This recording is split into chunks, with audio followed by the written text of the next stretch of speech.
Hi everyone, welcome back. So the key block is done at this point and it's onto the colour separation. There's going to be a number of phases in this process, and at the start I had a quick meeting with Dave and Ayumi-san to discuss how to go about this.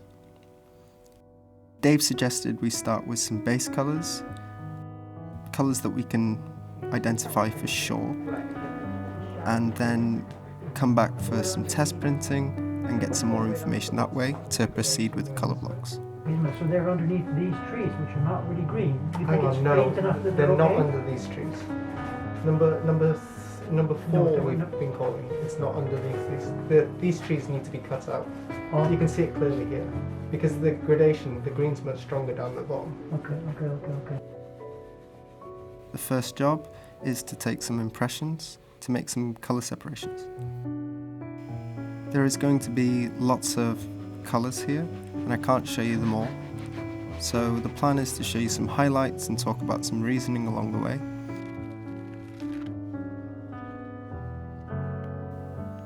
So you don't get lost later on, I'm going to show you the full process for one of these base blocks start to finish.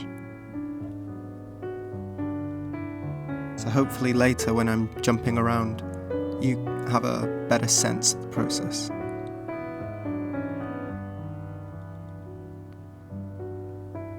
So first we take an impression to make our transfer sheets. Next I'm going to mark out the areas I want to remain, and then I'll paste that to a block. But before I paste it to a block, I need to cut some registration.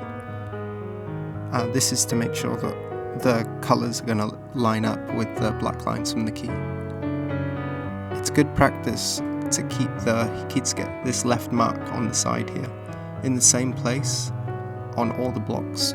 The original had about 75 impressions.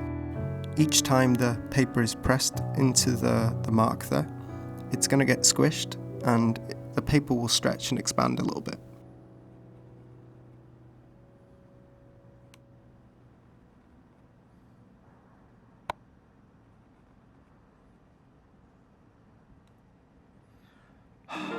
First block, first cuts, first break. Hopefully this is not a sign of what's to come. So yeah, the general idea is to keep the registration in the same part so that you're not overly stressing the paper and you're not going to get too much warping.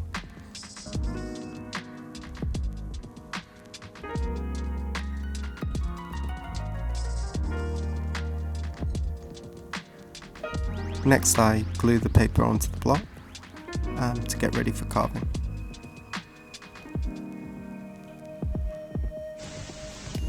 I've got to be really careful about putting in the registration here. If I'm off at all, then the registration won't line up. We can fix it, and I'll show you a way on how to fix that. Actually, one of them did get a tiny bit misregistered, but it's not a difficult job to fix that. I'll show you that later.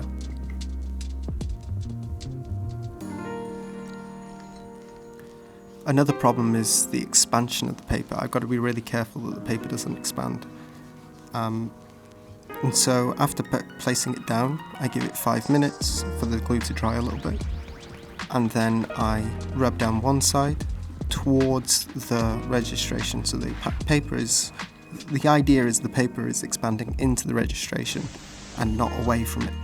This will give it less room to expand.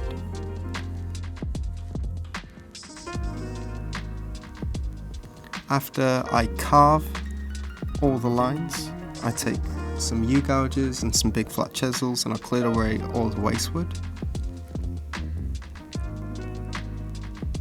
Typically I do this in the studio because my neighbours don't really appreciate me tapping a big wooden mallet.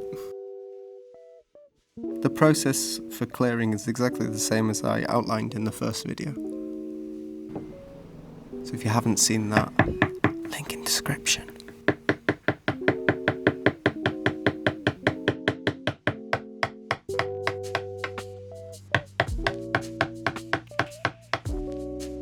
These colour blocks are going to be printed really lightly.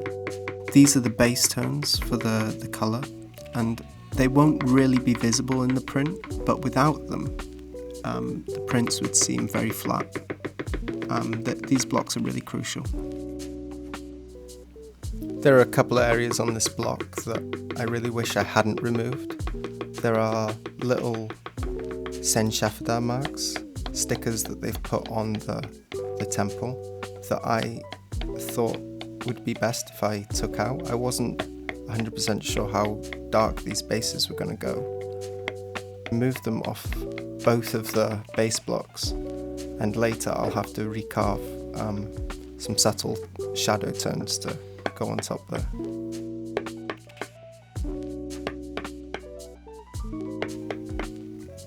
After I've done the large clearing, I'll go in with an ice ski, the flat bullnose chisels, and I'll clean right up to the line.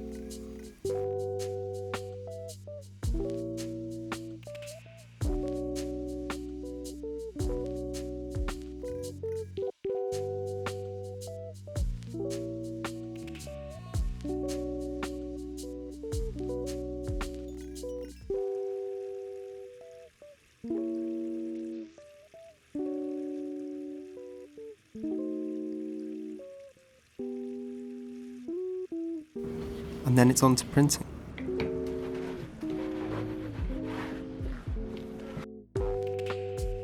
But I'll get back to the printing later. Then I'm back onto the second base block. There are two betas for this block, the base tones. There's quite a strong divide horizontally across this image. One with sort of the blue-green tones, and the other is all the brown tones. So the base blocks are separated. The way I go about the colour separation in this is I'll play around on the iPad and I'll make some mock-ups, and then when I'm happy with them, I'll print the sheet out and I will trace over the outside of those lines.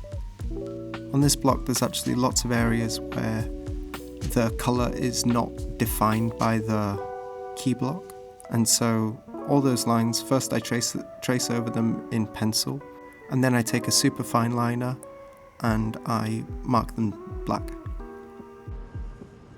For areas like this where there is lots of detail but no definition at all on the key block, I will print out a section on some Gampi and I'll place it over the separation sheet and glue it down.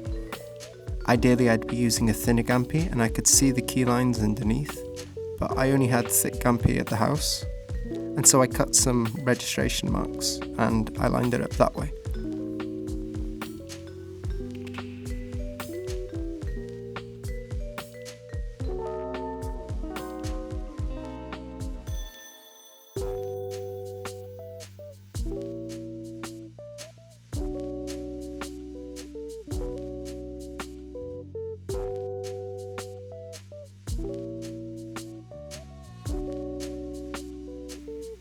So in this first set there's the base tones, there's 2 blocks of those.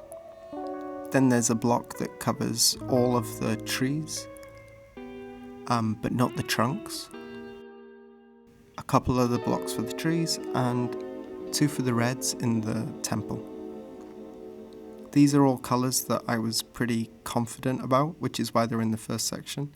There are a bunch of other colours on this print that could be playing many roles. So this has been the major issue with this block set, is deciding and making final decisions on what I'm going to add to each block.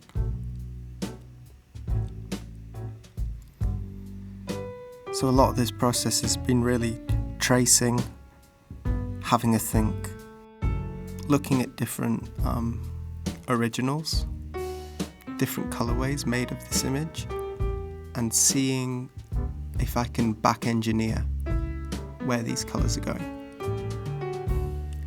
It really took a long time, and actually majority of the time I spent on this print was just trying to figure out the color separations. So most of my time was spent on the iPad.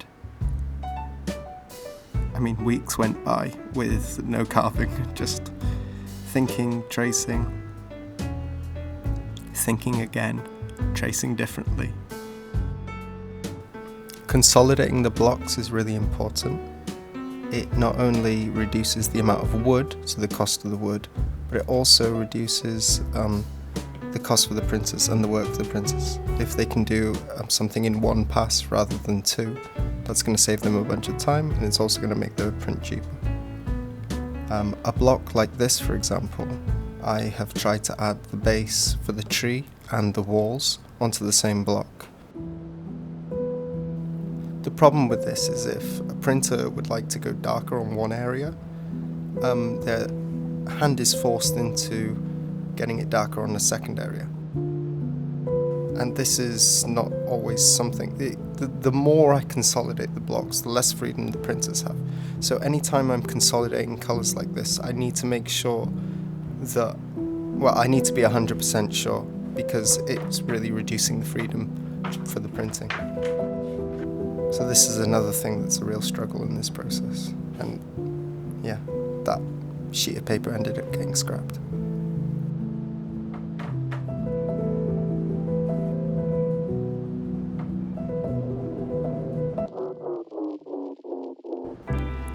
When this process slows down and stops, and I can't get any further without making some drastic decisions, it's time to do a printing session and see how those blocks I've already carved are interacting with each other.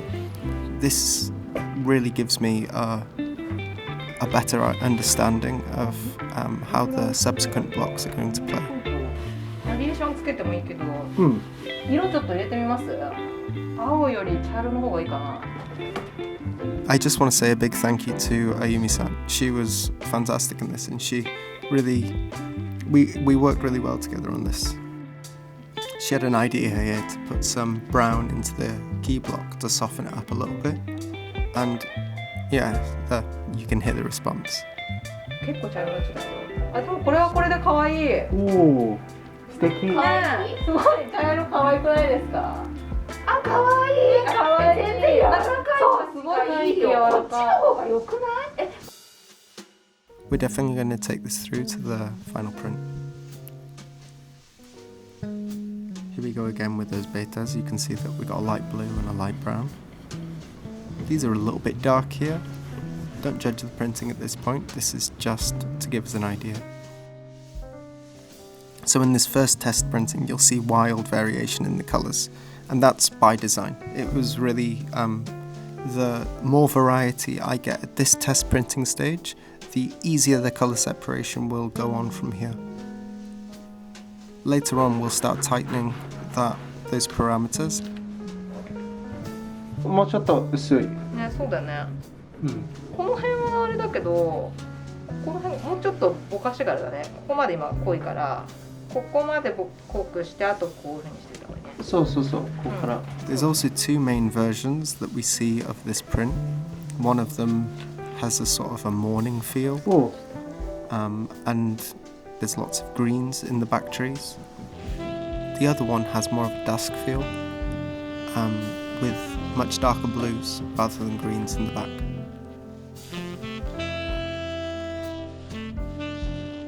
全体のバランスがめちゃくちゃ難しい。まあそれはね。Initially, there was some back and forth on this. Ayumi-san really enjoyed the high contrast of the dusk scene.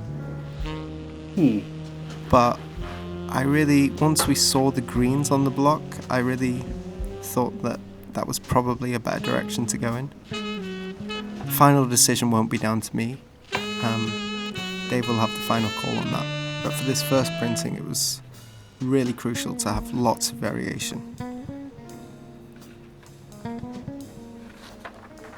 And from that printing, I got a bunch of colours that I know I'm pretty comfortable with. I'm never going to get it 100% identical to the original block set, but I don't know that I need to. The original block set will have been carved and recarved, and I found a number of spots on this print where I can see evidence of different blocks used. I know that some of them are later versions, but which one is the first is very difficult to tell. I have my suspicions, but that's neither here nor there. When you look at the print, it seems sort of simple, and this is why Dave selected this print. But on closer inspection, you can see that just the top portion of the foreground trees, how it can be difficult to determine the separation and how different impressions can give you a better understanding. So we can see clearly the blue, and then we can see the yellow and the shadow tone. Now, is this just overlapping of the blue and the yellow, or its own individual block?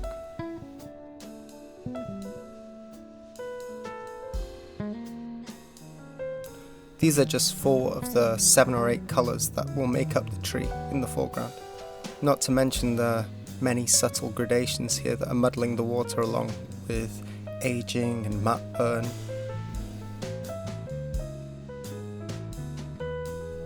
What I'm trying to get across is that this kind of project is not for the faint of heart. It's really difficult to see the colour sections with the separations.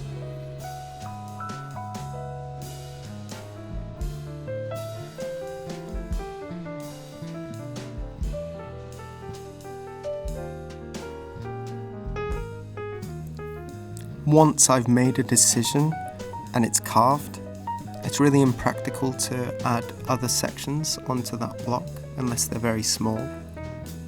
We know the original Yoshida block sets all are covered in ireki, these inlays, for sections that they missed and wanted to add later, and I really didn't want too much of that in this print, so I was really careful before I jumped into any block to have fail-safes. There are a couple of sections that I've had to paste in later where mistakes have been made, or there's sections that I want to add onto a particular colour block that I didn't realise I needed.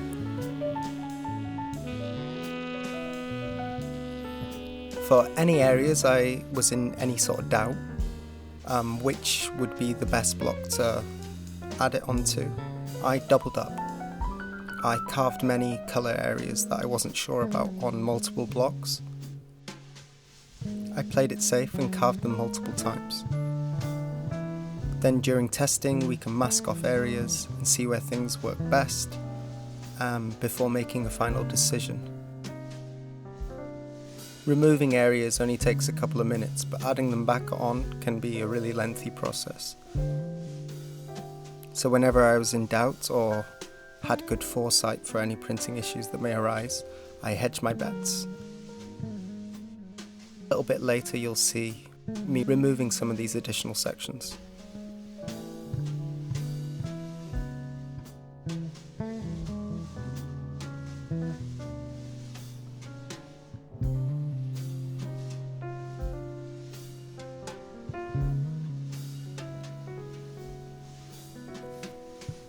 So this is the studio, and this is where I do most of my clearing work.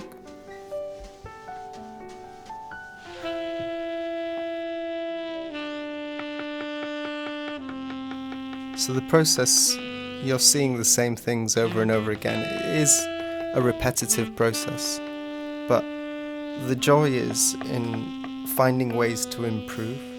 Each time I make a new print or I make a new block, I'm really focusing on the key areas I think I need to improve on. Be that the depth I'm clearing to, or the efficiency in the ways I work.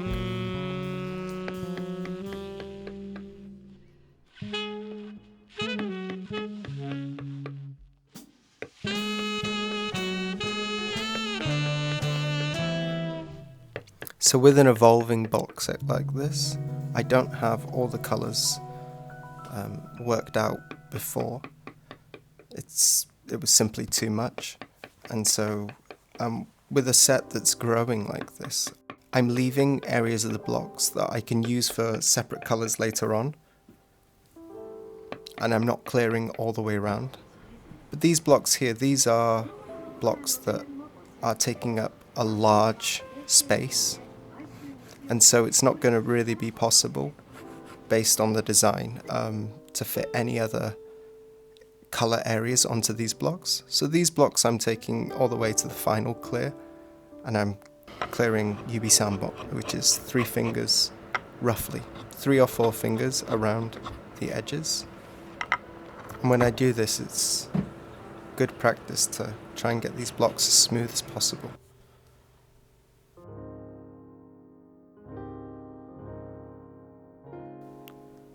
There are a number of interesting printing techniques in this block. The most important for this one is going to be the Gomazuri. Translates to sesame printing, which is when you get a mottled effect, you don't get smooth color. And Yoshida sensei, he uses this a lot in his blocks. It creates a softness and a warmth. For some of the tests, we didn't really focus on any of the Gomazuri, and it looks too clean, it looks sort of cartoony, and it's not the effect we're going for these prints. So eventually, during the final testing, this part of it, this technique will really be emphasized, and they'll be using it a lot more. But just for the test printing, just know now that the prints you're going to see, you're not going to see a lot of Gomazuri. Usually in ukiyo-e, this is not something you really want to see at all. This mottled printing is a bug, but in Shinhanga it's really a feature. This wall area here needs quite a bit of goma to give it some nice stony textures.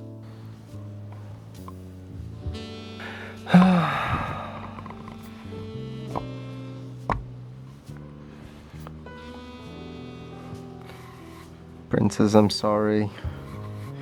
There's no other place to put it. I don't want to use a new block. Flip.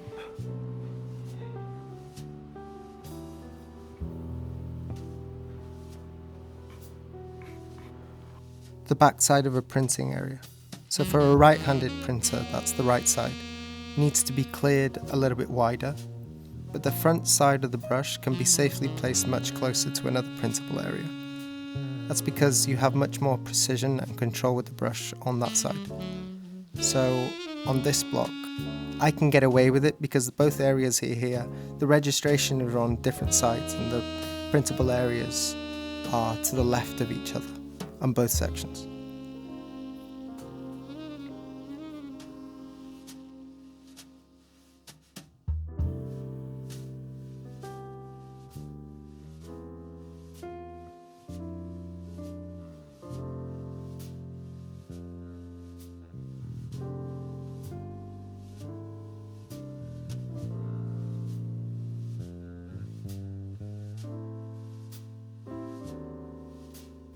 In the first test printing, there was a little mistake that I noticed. I wonder if any of you saw it. There was a small area behind the eaves of the temple. That section I had carved away. I forgot to add it in the color separation, and when I came to carving, I just skipped past it. So now I need to do an inlay. In Japanese, it's called an ireki. And I've done lots of small ireki, but I've never done a larger section like this. So it's a good learning opportunity. I asked Asaka Sensei to talk me through the process on how he does slightly larger inlays. It starts by me tracing out an area that I missed on a transfer sheet, and then we'll mark a square around that. And in each of the 4 corners of that square, he'll poke a little hole. After he's poked the hole, he'll put the paper in the registration system and poke his tool through onto the block and leave 4 marks on the block. So that's located where the ireki is going to go.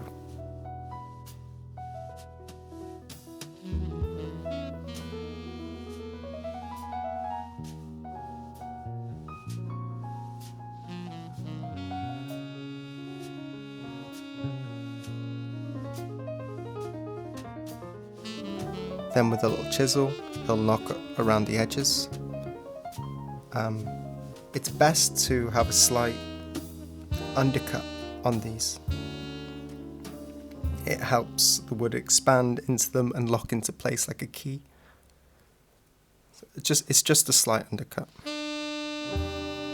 Then the area is cleaned out. After I did this with him, there was 2 other areas on this set that needed inlays. And so this is the basic structure of how my training goes. Is he shows me something once and then I go off and do it a bunch of times on my own.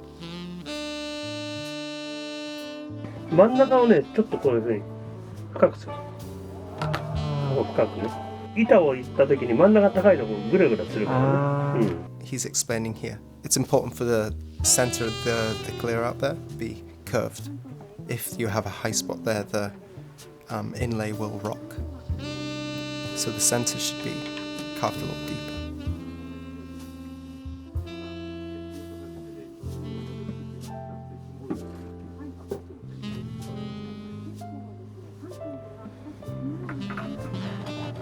Then the insert is measured, cut, slightly large, and then it's shaved down to fit.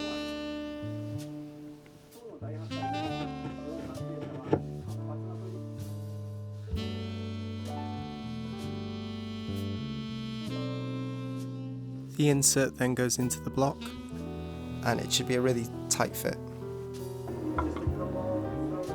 高い。こんだけ高いと初めペーパーだね。はい。ペーパーの方がいい。あ、これで。Then the inlay needs to be leveled to the height of the printing area of the block. So we do this usually with a chisel. You use the other printing areas there as a guide, and you run your chisel across that and slice off the top. This one was at a height where it made more sense to sand it down.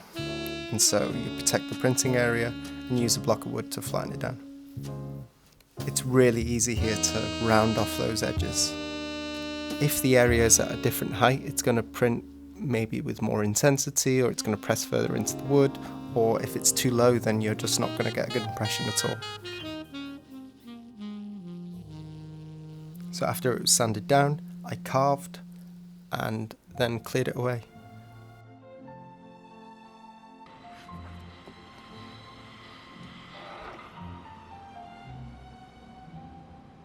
Like I've said, this is the first back engineering project I've done with Shinhanga, and it's been a really great learning experience. Now I have a much better idea on how to approach this next time. In hindsight, it makes sense to have a better breakdown before starting. If possible, I'd like to have a rough breakdown before starting in earnest on the carving, but that's not always going to be possible to get a complete working separation before. To eliminate the indecision I had during the middle phase of the project, I'd select a master copy to recreate rather than treating all the separate colorways, the separate impressions, with the same amount of importance. In the beginning, having multiple versions I was copying from was a real asset. But what ended up happening was I found a solution that worked for one and a complete breakdown for that, and I got happy. But when I cross-referenced with the other images, it would work for, say, 1 and 2, but the third would contradict the conclusions I'd gotten from the other images. So selecting one of those images as the be-all and end-all. If it works with this one, this is the goal, and then the others are just supporting materials to give me a clearer understanding.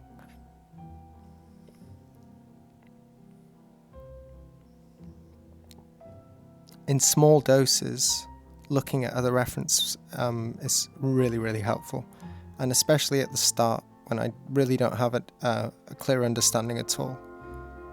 But as you go on and you get deeper down the rabbit hole, it can really throw a spanner in your works when there's one that doesn't really fit in your assumptions. And that could be for any number of reasons. There could be a block that got recarved for that, or they could have used the blocks in a different way for different colours. So to counteract this in future, what I'll do is I'll choose one image as the image I want to reproduce.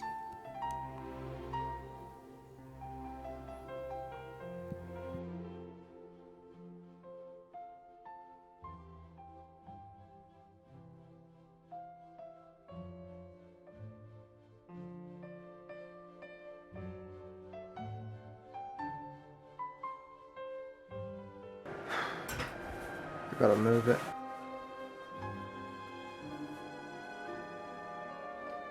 Got to move it.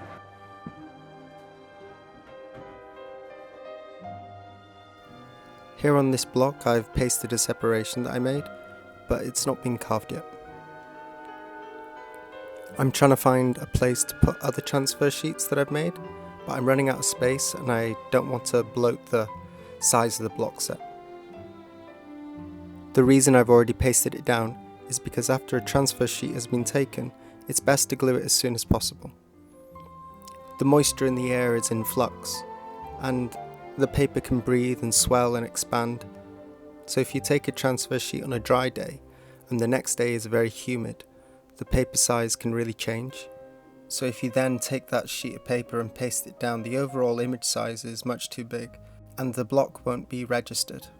It won't line up with any of the lines on the other blocks. So once I've finished a transfer, I like to keep it in a clear folder and paste it down as soon as possible. But while I made more transfer to go on the block, I noticed that I hadn't used the space very wisely. So the only option here was to start again, wash the block, remake the transfer, and reorganize the alignments on the blocks. The registration marks can go anywhere on the block. So here you can see that I've lined this paper up to use more of the block. I've got 2 segments on this, whereas I had one colour part in the centre of the block before. The way the colours are organised in the print means it's quite difficult to find good layouts. I mentioned before about the clear divide down the centre between the blues and the browns, and then we've also got another segment in the centre with the temple. But all of these areas touch one another, so the blue comes right down to the brown, and the brown goes right up to the blue, and everything is touching the reds in the middle. This means that often I can't place them on the same blocks as the colour zones are touching. So it meant I had to do a lot of top and tailing and placing things on blocks to save space. Often I put 2 blues together, like you saw in one of the tree blocks before. It can be a real puzzle. Every now and again I'd check to see if blocks are registered by taking a light grey impression from them. There was one block from back in the first test printing that I noticed could have been misregistered. We weren't 100% sure because during the test printing we're taking them out of the packets and the paper is shrinking and growing during the process, so the registration's a little bit tricky during test printing. So I took a check and I noticed that yeah, it was. And there's a couple of tools that's used. This first one is called a kentonomi. This is a printer's tool.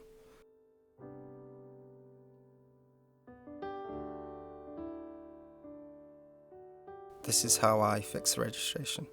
We take a shim, shave it on both sides to the desired width I want to offset the print by, plug it into the hole, and then use a paper to protect the printed area and cut it back with a little saw. After that we were ready for the penultimate test print. Here are all the blocks so far.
う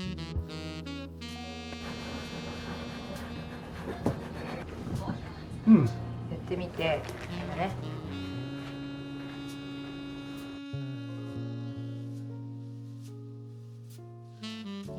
雰囲気出てきたんじゃない？あ、いいね、確かに。バランスがいい。これどう？この感じ。こんなもんだっけ？いい感じ。すごい。We decided maybe that this section needed to be removed, and one of the good things about being there during the test printing is I can quickly make adjustments to blocks.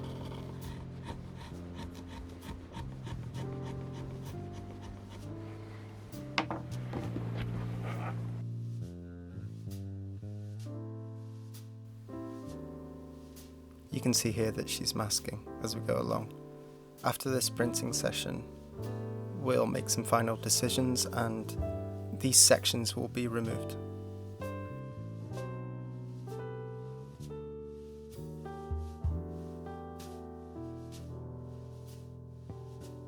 But at this point the print's coming along. There's still a few more areas. There's a really difficult balance here. We want to get nice contrast in the trees, but if she goes too dark on one area, it's going to disrupt other areas of the print. そうだね。じゃあ次ミキにぼかし入れようん。これと同じ色かな。う。はい。 Here's that print. It's looking good, but there's still a few areas, particularly the white sections that are very stark. I mentioned earlier I removed them from the base blocks. New blocks will have to be carved for them, and luckily there are some other shadow areas that we need to add, so I can add them onto the same block. So there's another 4 colours and Yoshida's signature that I need to carve to finish this off.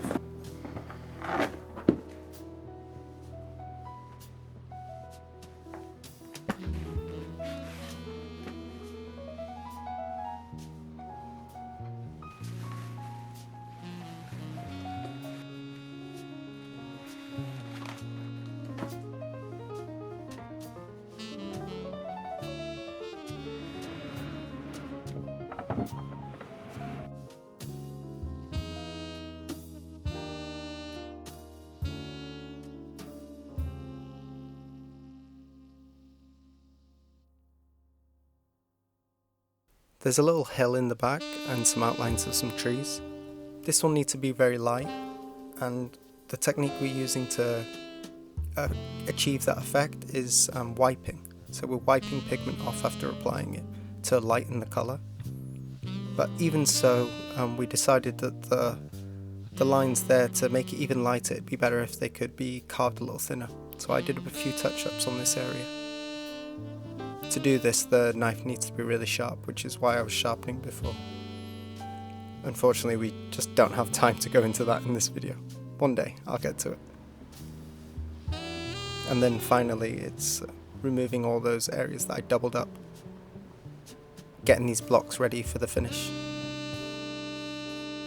Other things I'm doing at this time is once all the blocks are carved, and I don't think I need any other sections, I'm clearing those blocks that I didn't fully clear before.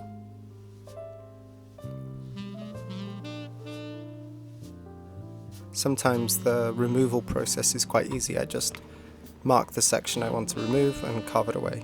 But other times I need more guidance. There are lines that I need to cut.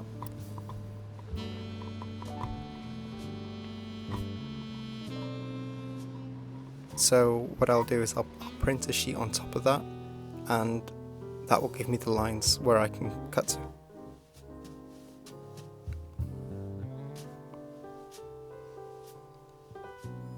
Then after that, it's just some late nights trying to finish these blocks off, get them ready.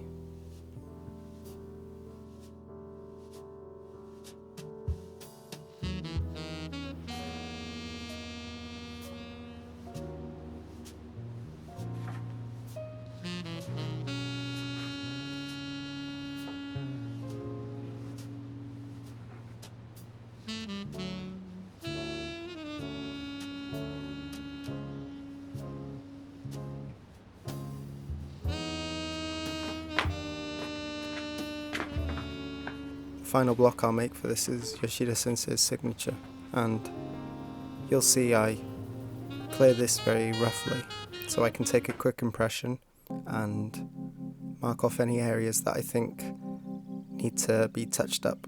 This is obviously a focal point, and I want to get the taste and flavour of the lines correct here.